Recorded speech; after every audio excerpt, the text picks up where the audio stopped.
working on?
Hi, Jacob. Hi, Diego.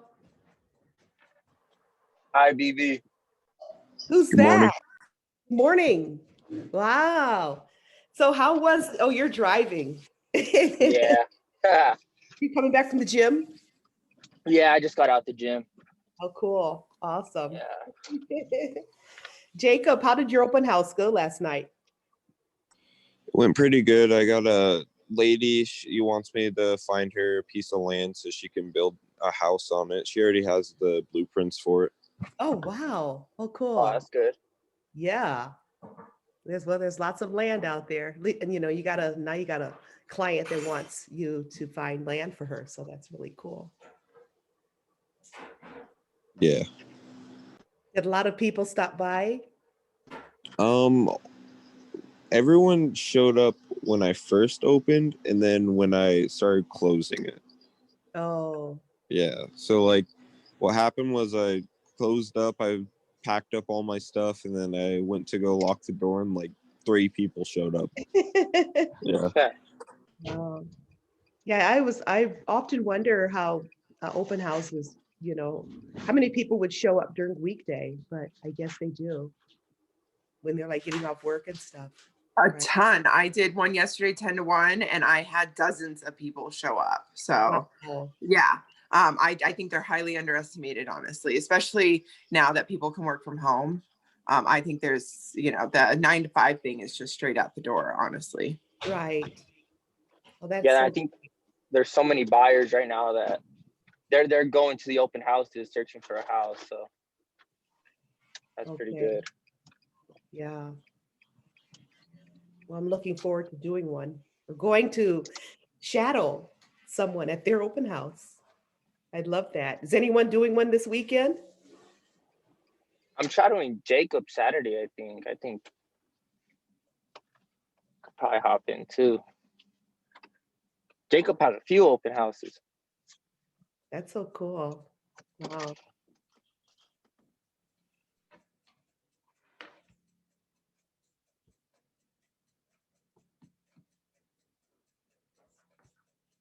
The people are coming in. That's great. There's going to be a lot of people today. And there I was, writing an email and completely not paying attention to the time. And boom, I log in and I see a bunch of beautiful red shirts. Oh my God, it's Nicole. Hi. And Toothless, who's chilling in her window there. And Toothless, the amazing kitty cats. Well, happy Friday, everyone. So I just sent off the email this morning for everyone on the call, mostly here except for Mara in coaching, but I wanted to let Mara too. We are going to be setting up, if you didn't hear yesterday in the PC call, we're going to be setting up a daily call at 8:45 to 9 and from 3:30 to 4 every day where you could jump on and ask random questions. So in an attempt to bring in some extra question answer times that it's kind of set so you know when to go, how to go, and who to go to. It'll be myself, and I'm going to have some brokers jump on and hopefully add some extra value to you. So what are you guys doing for your fantastic Friday mornings? Looks like Diego's at Lowe's. Not Walmart. Walmart. Yeah. I saw blue and white. Ah, he's at the Walmart in Marana too. The one on Ina, actually, and La Choya.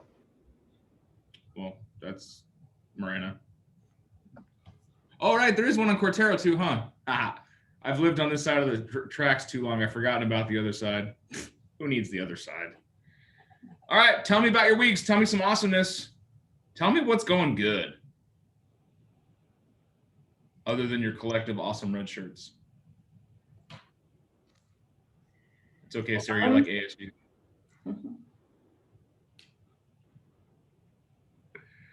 Well, Robin? I'm happy with my house that got under contract, and we got escrow opened yesterday. I have all my inspections scheduled for Monday, sewer, termite, home inspection. So I'm glad that's in good shape. I did a showing last night of the one and only single family residence for $135,000 that qualifies for FHA. But Wow. it was a no. But it was the one house that these people qualify for, so I wanted to show it to them, and I did. Well, when you got one, it's all you need. You don't need a ton of inventory, do we? We just need one. Go ahead, Miss Annette. Did they like that? How many bedroom was that house? It's 3-bedroom, but no, they didn't like it. You know, it's a little rough, but it has potential. Could you send me that address, please? Thank you. Certainly. Thank you. Looks like Samantha's back up north. I am. I had a great time in Tucson, though. It was fun. What brought you to Tucson? I just have a goal over the next couple of months to explore and know more about the different areas of Arizona. So when people ask me, I can actually tell them. So what she's saying, guys, is she's trying to step into your neighborhood. She's trying to creep on you. Y'all don't let that happen. Oh, I'm so transparent. Where did Actually, you I think it's come brilliant from, ideas. Samantha? Go I'm ahead. sorry, Where are you coming from? Phoenix. Oh, wow. How's Yeah, the so market yes- up there? Is Oh. it the same? It's the same. Yeah, I feel like that's everywhere now. It's just 3 times the volume, 4 times the volume sometimes. Yeah, it's very Yeah. competitive. But the beautiful thing is we can go up there and learn in Samantha's area too, because there's going to be a ton of back and forth. And it's a beautiful thing to have a referral partner that we all know, like, and trust. Plus, she's wearing that badge of red as well. So, Talking about that, Samantha, I would like to speak to you about some business there in Phoenix. Yep, send me over an email, and we can Zoom or you can call me. I think you have my contact info. Sounds good. But yeah, Tucson was great. Went hiking. It's a good time there. Great. You should leave us your number. Put it in the chat. Okay, I'll do that now. Put my email and my number there. Great. Thank go. you. The connection only thing building. is Dan was not in the main office. I was actually. You just went to the wrong main office. Okay. Because whatever office I'm in at that day, guess what? That's the main office. No, I'm usually at that one on Thursdays, but I was teaching Ignite yesterday, so I had to be at my office to teach. I don't have to be, I chose to be. Correct terminologies. That's okay. Dick was there. Dick is amazing. Isn't he fun to hang out with? So He is amazing. I mean, he has like a green screen, and just seeing some of the stuff he does, even with the virtual stuff, was pretty impressive. And then I learned a lot from Stormy and Jose, another agent that's working out of that office, and Team Integrity. who's your PC coach in your office? Ellen Gale. Okay, that's what I thought. Ellen's a good friend of mine, so I help coach her too. Yeah, she's good. But the more the better. And I kind of got that takeaway from Stormy as well. And then like he does 3 scripting calls a day. Like his level of consistency is quite impressive. Right. I'm on myself in a day. I'm on this one. I've got a TL role play, which is for leadership, and a coaching role play for coaching situations. So the more is definitely the barrier, because you're able to pick up information from more people. And that's why I try to get more people to join our calls in the morning here for scripts and tricks, so that it's not just about scripting, it's also knowing the tricks behind what we're saying, why we're saying it, and helping you guys, establish those habits to create it. I heard something yesterday that was kind of scary to me, and I hope it, resonates the same with you. 98% of the stuff you do is habitual.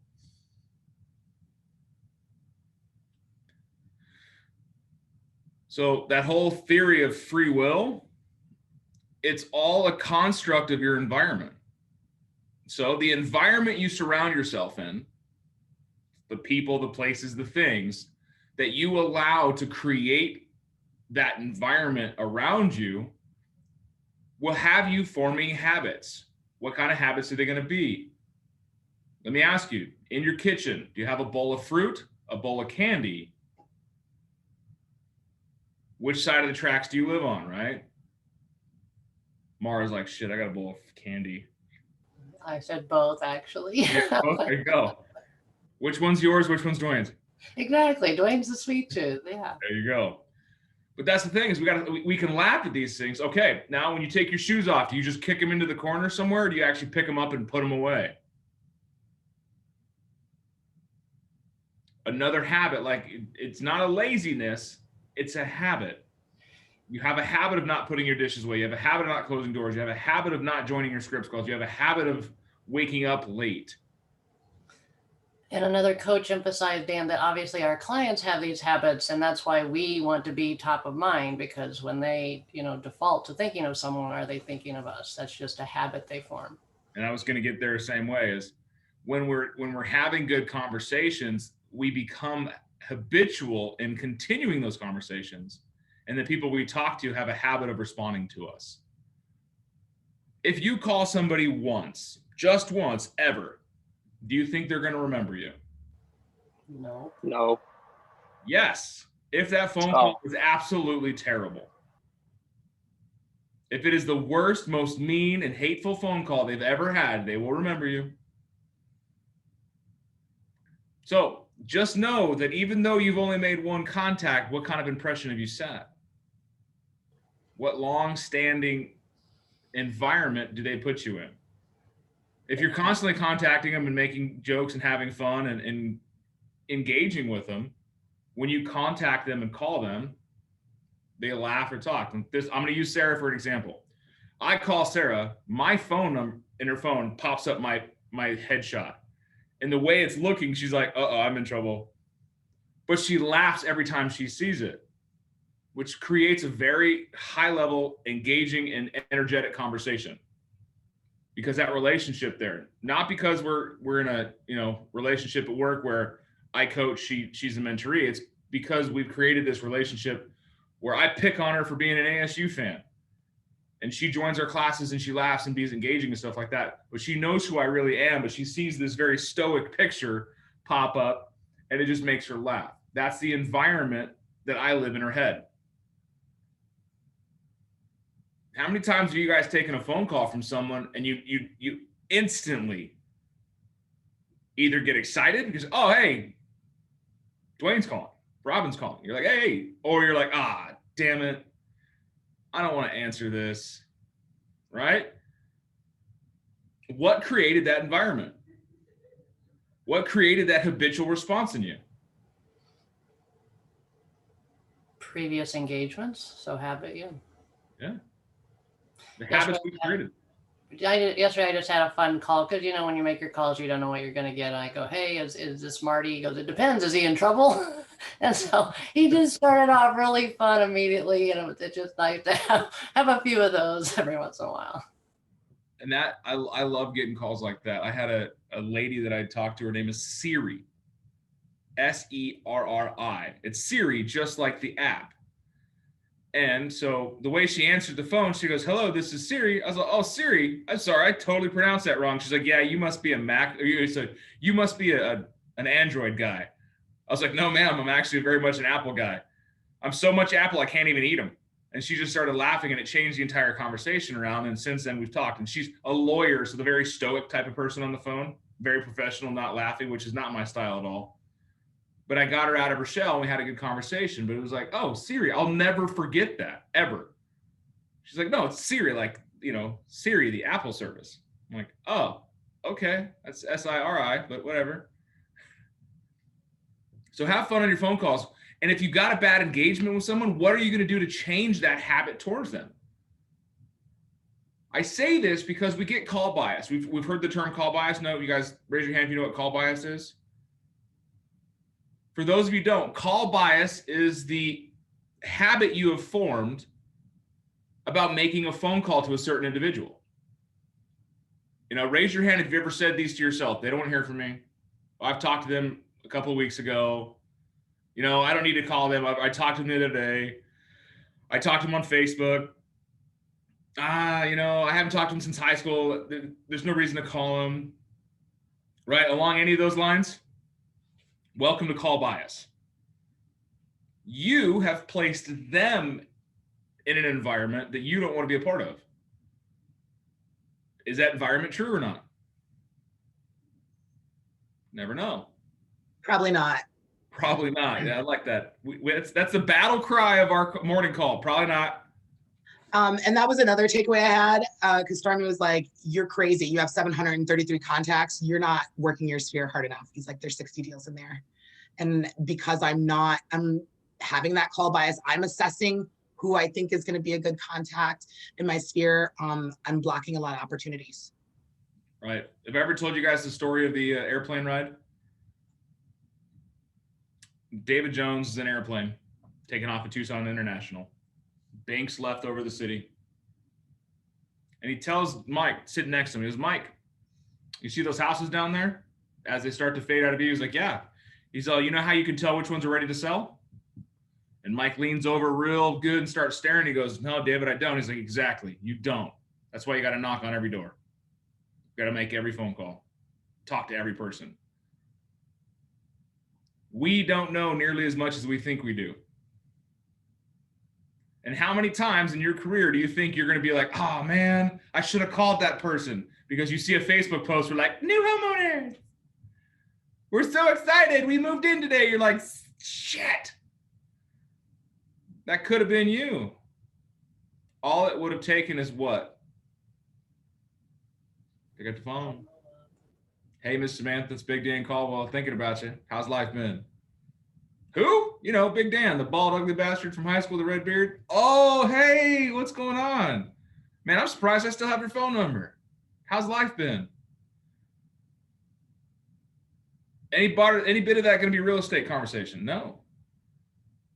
Unless they bring it up. How's work going? What are you guys doing these days? Oh, we work for the government. You know, we create drones that replace people. Oh, interesting.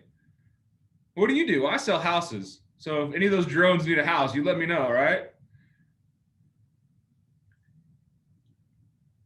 It's very easy to get out of call bias.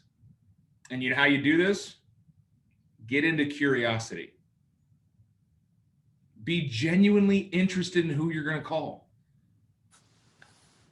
Can I flip this just to, and wonder, like, what do you say? Do you reach out to people on social media? And then if so, how do you do that? Like, how do you just initiate without, again, being, I mean, the same way, just, it's a different conversation on social media, right? Hey, Sarah, what's going good? That's it. That's all you're going to do. Because I mean, I have a little blurb that I do, but I wanted to hear yours. But it's as simple as if I genuinely would get someone to pop in my head randomly, and I'll send them a message, if whatever form I have of them. And depending on what our past relationship is, I've got one of my closest friends, her name is Grace. She's the manager and partner at Fleming's. So extremely well connected, knows a billion realtors. So I don't expect to get anything from her. But I do genuinely, appreciate the relationship for it. I just sent her a message after like 6 or 7 months of not talking to her. And it just said, I miss you. And she sent back, oh my God, I miss you. Let's get dinner soon. And like the whole conversation thread. And then one of my good friends, Matt, I haven't talked to him forever. I've known him since 7th grade. He popped up on social media someday. I don't think he's ever posted on Facebook, and I saw something of his. I'm like, holy shit. Matt, dude, you're on my mind. What's going on? How's life? The best openers are genuine. I can't believe you bought a Ford without me. How you been? How's life, right? No, you got to have fun with it. Everyone in your life that's part of your past, you guys have a story together. What is that story? Every good book gets what? Another chapter, another edition, a sequel, right? The books that we write in our lives are the ones that we continually create stories around. This goes back to a couple weeks ago, we talked stories where, what story are you talking about? So when you're doing social media stuff, Sarah, be honest about it. One of the best email subjects I've ever written, you know what it starts with? Hey. Nicole's laughing. She got one last night. Didn't you? It stands out in your inbox, doesn't it? It's hey, because this email is nothing more than me saying hey.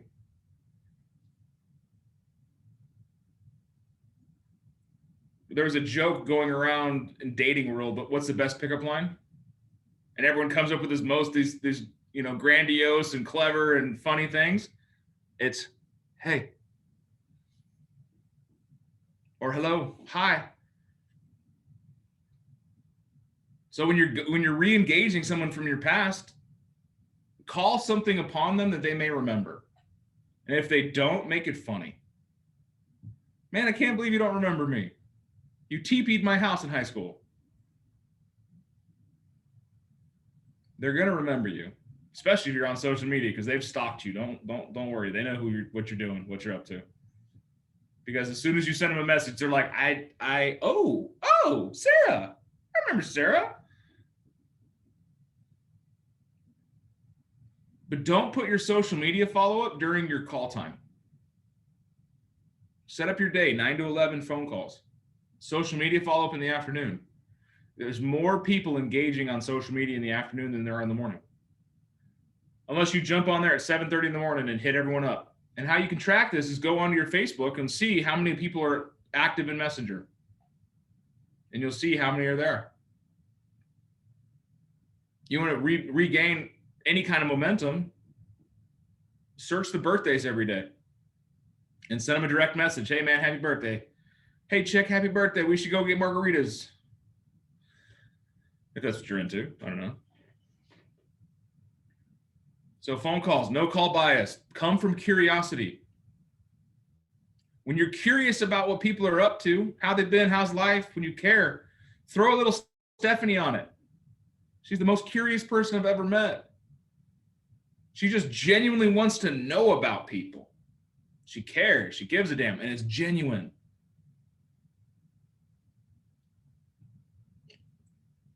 It's all about being genuine. Come from caring, come from contribution. You want to give back, but be curious. You can create a lot of engagement that way. Samantha, how are you going to make a phone call now to somebody that you haven't talked to in a long time and that you have probably looked over their name in your CRM for the last 9 months? First of all, I need to also strengthen my CRM. We'll talk about that later and my use of it. But like I did it on the way back actually, and it was just like, hey, how you doing? It was actually an ex-student of mine that sent me a text, and she was like, I found your old letter of recommendation that you wrote for me. And I was like, I decided to call you and just see how you're doing. And it turns out that she's actually preparing to buy back in Baltimore. And so we ended up talking about that, but just start doing them and coming from a place of like, hey, I'm not expecting to have this turn into something right now, but I'm planting those seeds and I'm going to continue to like water and cultivate that garden, because it was definitely pointed out that I have deals in my sphere that I'm not I'm not doing what I'm supposed to be doing. Girl, get back to it. So yeah, I so call- just start cranking them out. And then also with what you were saying is really committing to that time blocking, which is something I don't do at the moment. No one does. Stormy does. He has little alarms and they go off and it's like boom, boom, boom. No, I will give Stormy, he's got alarms and he sits there, but that man goofs around and fucks around during that time call time, and he could probably get 5 or 10 more phone calls done. I've been in the office. Him and Jose get at it. It's fine. But it creates the camaraderie, but I love that they sit together and make phone calls. So I will give him that. He is consistent. He's consistent as hell, but that's also where he's going to start finding his success at. Same with everyone on the call is you don't need to have a 9,000 person database to be successful. The MREA, one of the ladies in there has 450 people in her database and sells hundreds of houses a year. How does she do it? Hey, Dan, I got a question. Dan. Hold on, we'll follow up in a second. Hold it. Oh, well, She does that because she sells multiple houses every year to the same people. She's created investors. You don't need to have a huge database, but you do have to have a huge impact. Go ahead, Stormy. Which question? So on the same subject, what is the ratio for every 100 people that you have in your sphere or in your phone? What they say is people that know you, so contacts, it's between 6 and 10 to 1, meaning on average 10 to 1. So 10 people in your database, there'll be some kind of conversion because they say 6% of your database is going to make a real estate decision this year. So there's 6%. So that would be a 6% of your entire database. People that you know, like, and trust at a high level, that at every 10 conversations you have with them, you'll get some piece of real estate need. Or every 10 people you talk to, you'll pick up something that's, marketable for real estate. It's 50 to 1 for people you don't know, that don't know you. So you're 5 times more likely to get a piece of tangible real estate based lead, direction, or conversation with somebody that you know that knows you versus the lead.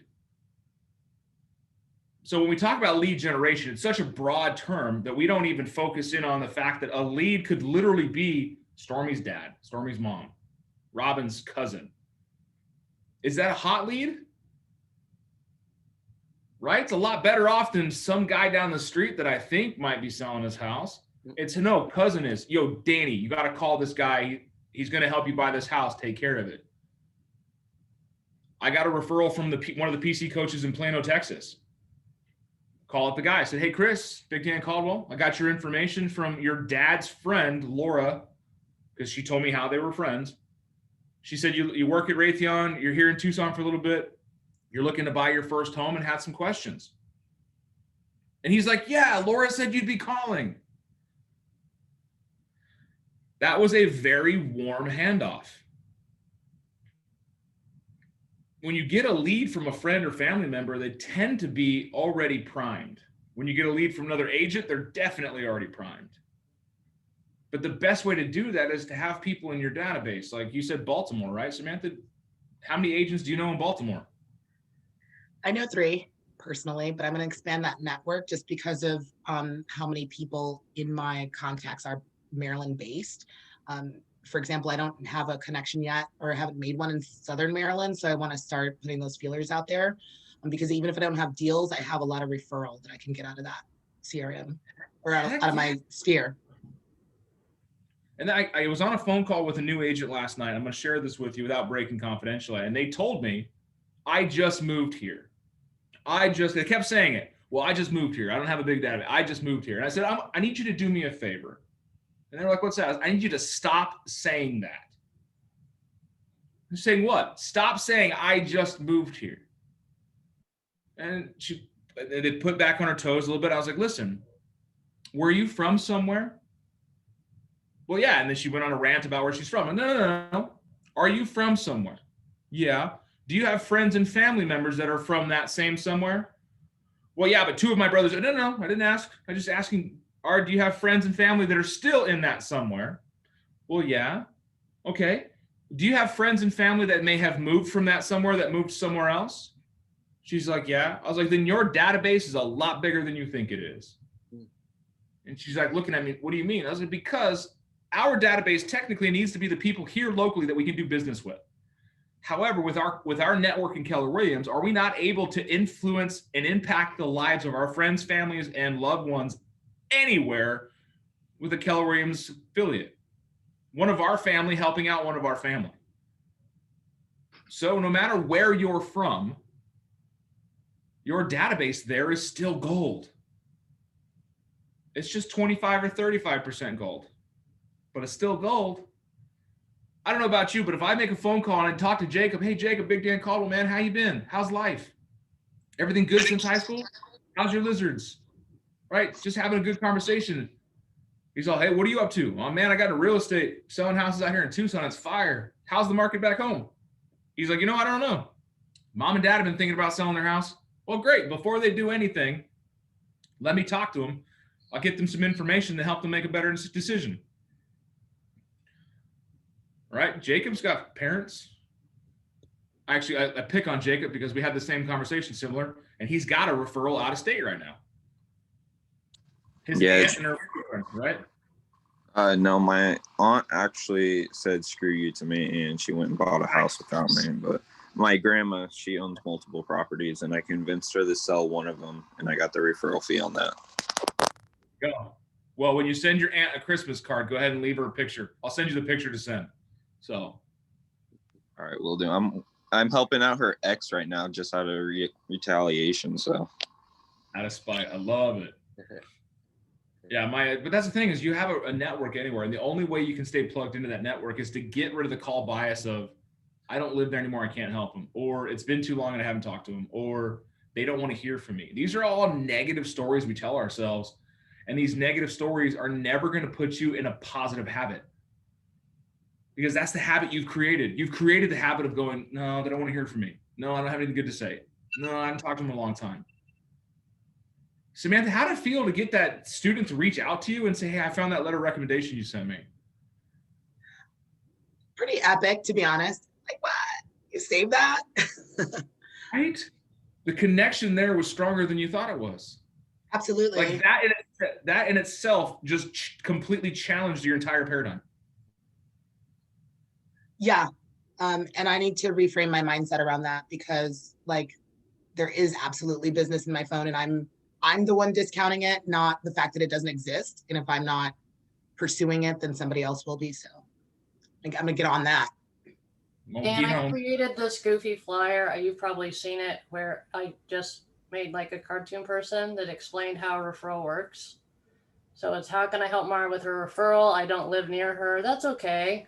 Or I don't want a Keller Williams agent. That's all right. I already know who I want to use. I don't think the other agent will like paying Mara part of their commission. So I said, yes, they do. They don't have to pay for marketing. They get 75% of a sale they otherwise would not have gotten. Even if you think you know what agent you want to use, call Mara first and she can get the referral fee. So I know it's kind of goofy, but people don't understand. We think they're going to understand how they can help us. No, and that's 100% true. You guys can make something more elegant, but it's when I was first starting out, and so I tried it, with family and friends because I had also just moved to Tucson 8 years ago. So even if you're 19 in this business, you can say, I just started. I just got in this business. I need you to just stop saying that. Okay? Quit creating that habit of limitation. I refuse saying that because it makes me look unprofessional. I like it. I like it. Stand on the shoulders of giants, my friends, and you can see further than the forest in front of you. Those giants that have walked before you have carved a path for success. All you got to do is take the steps. The Good Red Book that we read all the time has literally the conversations in there, and you can break it out. I was talking to Heather, who's now the executive admin for Thomas J. Krieger's team, and TJ. I asked her, I was like, what does his day look like? And she tells me, well, between 8 and 9, he's in the office checking out some things, getting ready. And then between 9 and 11, he goes out and door knocks 3 times a week. And then 2 days a week, he sits in and makes phone calls. In the afternoon, he's usually not in the office because he's out showing houses or doing listing appointments or something like that. And it follows the MREA's guide to your day and the Ignites guide for an agent's day to a T. he's not banging on the phone for 8 hours a day. It's 2 hours of dedicated time to lead generation, calls, texts, Facebook, social media, door knocking. He's a huge proponent of door knocking. Okay, I want you guys to think about this over the weekend. What habits are you creating for yourself? What habits are controlling your life?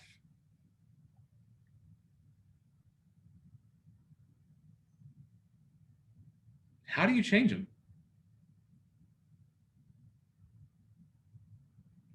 Someone tell me, how do you change a habit?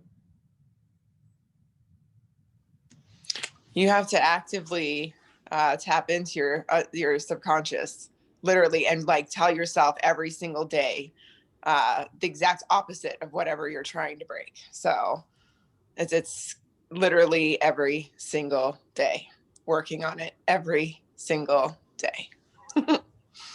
Also, get comfortable being out of your comfort zone. Amen. Love it. Get comfortable being uncomfortable. One of the greatest things you could ever learn is how to be uncomfortable comfortably. Be comfortable being uncomfortable. Being okay is not okay. You guys will grow so much this year if you focus on one bad habit at a time. And that one habit, like Samantha says, is the call bias, not doing your lead generation. We love to make ourselves busy. We love to make ourselves busy when we feel out of control. Well, my business is not going very well. I'm going to clean the house. Or I'm going to organize my database, or I'm going to send a bunch of emails and not really do anything. No, don't be busy, be purposeful. Force yourself into the activities that do make you uncomfortable. And a lot of times that's just picking up the phone and having a conversation with an old friend. I've sold houses to 3 ex-girlfriends by now. Robin was part of the last one. But that was like, for me, that's an uncomfortable conversation. However, it's part of my database. And had I not made that phone call, and had I listened to my initial urges of, she didn't want to hear from you.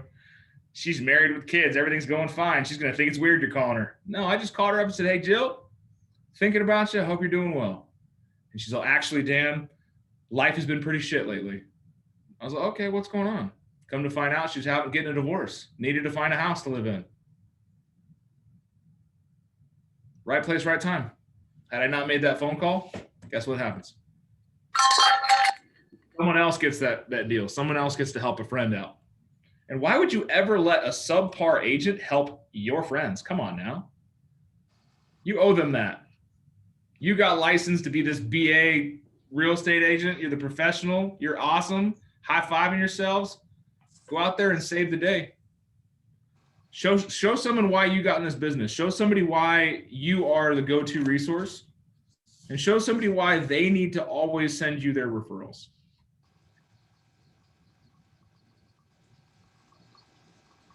I'm excited to see what habits you guys form. I really am. Dan. Sir. So last night at my open house, a friend of mine from elementary school, he actually saw my signs and he came by to my open house, and we talked for about an hour, just catching up. And he told me his mom and his stepdad are getting a divorce because his stepdad's like addicted to drugs or something. How do I go about asking if they're going to sell their home without being like too I don't know what the word would be, insecure or not insecure, you know what I mean. But how do I go about calling up his mom? Because I got his mom's contact information, but I don't want to be like mean about it, asking if they're going to sell their home. That's a great conversation. You can call him up, Mrs. Mom. Hey, this is Jacob Durante. You know, we got your phone number from your kiddo. He said that you guys may need some help finding out what the value of your house is, and possibly needing to sell it. I wanted to make sure that you knew you had a resource close to heart that really looks after your best interest. So whatever information you need, let me know. I'd love to get it together for you so that we can help you make a well-informed decision. Okay. Notice the tone. Yeah. Very slow, low, and caring. You don't want to call, hey, it's Jacob Durante in Keller Road, Southern Arizona. Hey, I heard you guys get a divorce. That's awesome. You want to sell your house? No, you know the tempo of the conversation. Start off low, start off slow, start off understanding, and put some very strategic pauses in what you say. Notice how I just did that? It creates the entire, I can drag the emotion of a room down, slow it down with me, or you can build it back up and have a conversation that's very delightful and people, are coming along with you. So if you make the mistake of picking the wrong tempo, you'll break rapport instantly.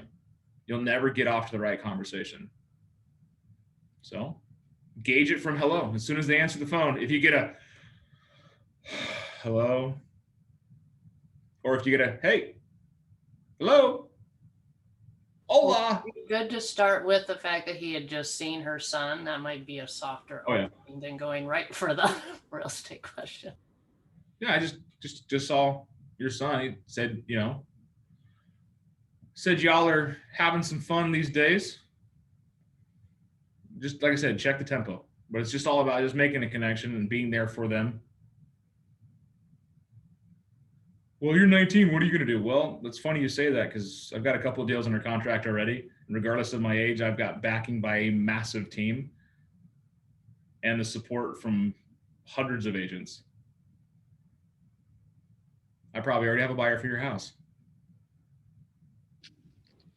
And the best coach. Yeah, whoever that is. BD. So, well, guys, we're kind of croping into our call set time, but that's the thing is we got no problem doing that. The beautiful thing about this business is the ability to forge any path you want. And don't ever be surprised when you come across something you don't know. I say that because I talked to an agent, an associate broker last night. I've been in the business for 17 years and has never dealt with a solar lease transfer. I did 10 of them last year. The difference in the agent styles, right? Just because she's been in the business for 17 years doesn't mean she knew everything. She came across something she didn't understand that I did. So no matter how long or how short you've been in the industry, you can affect the lives of somebody in a very positive manner. But what habits are you going to create to get there?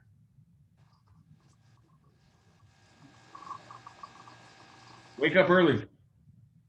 Put your shoes on the other way. Take a different route to work. Seriously, do something to consciously change your pattern and see how the rest of your day goes. You'll be a whole lot more cognizant of the things that you do every day unconsciously. What's the first thing you do when you wake up? Check my phone. And put your phone across the room so you have to get out of bed and go get it. And watch yourself not checking your phone as often. Well, awesome, guys. Well, I've got nothing else for you because I know it's Friday and you got things to do. But if you got some questions about some deals and you want to work on them, you can join us in our call time, which happens in 4 minutes. Is it in this lobby?